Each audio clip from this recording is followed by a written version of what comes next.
సగటు మనిషి కోపం నుంచే జనసేన పుట్టిందన్నారు ఆ పార్టీ అధినేత పవన్ కళ్యాణ్. విశాఖలో నిర్వహించిన సేనతో సేనాని సభలో మాట్లాడిన ఆయన 11 ఏళ్ల ప్రయాణంలో ఎన్నో ఇబ్బందులు ఎదుర్కొని ఇక్కడి వరకు వచ్చామన్నారు.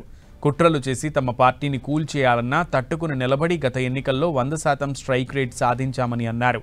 ఈ పుష్కర కాలంలో ఎన్నో ఎదురు దెబ్బలు తగిలాయని వాటిని తట్టుకుని మరింత రాటుదేలామన్నారు.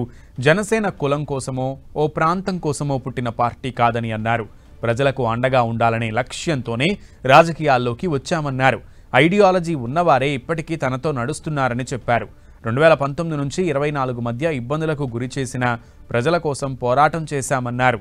అటు కమ్యూనిస్ట్, సోషలిస్ట్ అనే చైనా, రష్యా రాజకీయాల్లో అనేక మార్పులు వచ్చాయన్నారు.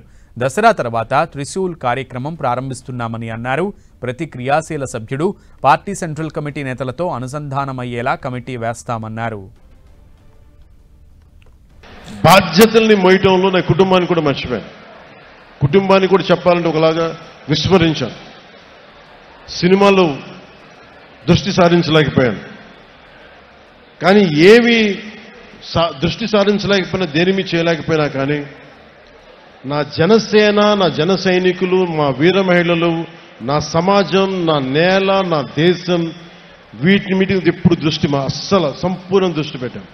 అన్ని వదిలేశాను. కానీ దాని ఫలితం అనుకుంటా ఈ రోజున భారతదేశంలోనే అత్యంత ఘనమైన విజయం సాధించాం మనం 100% స్ట్రైకింగ్ రేట్ తోటి. మీరే ఇన్ని రకాలుగా మారినప్పుడు ఇవన్నీ అర్థం చేసుకునే మేము 7 సిద్ధాంతాలుగా మాట్లాడాం. అవగాహన లేక కాదు, సంపూర్ణమైన అవగాహనతోనే మాట్లాడాం. అవగాహన లేకుండా మాట్లాడతామా? ఏమి చదవకుండా వస్తామా?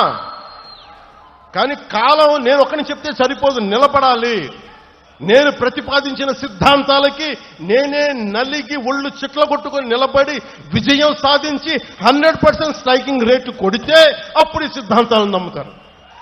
అందుకే నేను నిలబడి చూపించాను. నాతో పాటు మీరు కూడా నిలబడినందుకు మీ అందరికీ కోటి దండాలు పెడుతున్నాను. ఈరోజు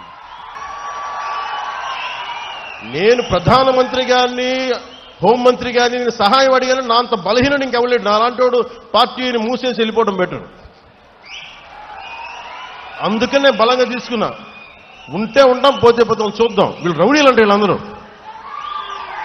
గత పార్టీ పాలకులంతా రౌడీలంట, చంపేస్తారంట, మీదకి వచ్చేస్తారంట. అంటే నేను ఒకటే అనుకుంటా, మీరు ఎంత మావాడు చెప్పాడు ఇందాక, ఎంతమంది వస్తారు రండి, నేను చూస్తాను. ఎంతమంది వస్తారు రండి, నేను ఒక్కనే ఉంటాను రండి. నాలాంటి పిచ్చ మా వాళ్ళందరికీ, మా ఆడపడుచులకి ఉంటుంది, మా జన సైనికులకి ఉంటుంది. రౌడీజం చేయకండి. మా దగ్గర తప్పుందా మేము ఒక సరిదిద్దుకుంటాం. లేదా పాలసీ మాట్లాడతారో మాట్లాడండి.